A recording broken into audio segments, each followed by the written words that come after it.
কক্সবাজারের উখিয়া থেকে রোহিঙ্গা সশস্ত্র গোষ্ঠী আরসার কমান্ডার জাহিদ হোসেন লালুকে আগ্নেয়াস্ত্র ও গুলিসহ গ্রেপ্তার করেছে যৌথ বাহিনী।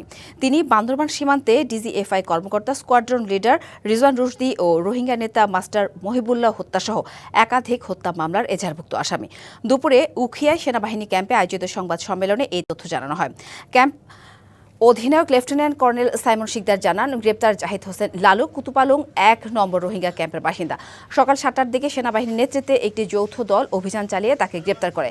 দেহ তল্লাশি করে একটি বিদেশি পিস্তল ও ২ রাউন্ড গুলি পাওয়া যায়। জাহিদ দীর্ঘদিন ধরে আরসার প্রধান আতাউল্লাহ আবু আম্মার জুনুনির ঘনিষ্ঠ সহযোগী ও দেহরক্ষী হিসেবে দায়িত্ব পালন করে আসছিল।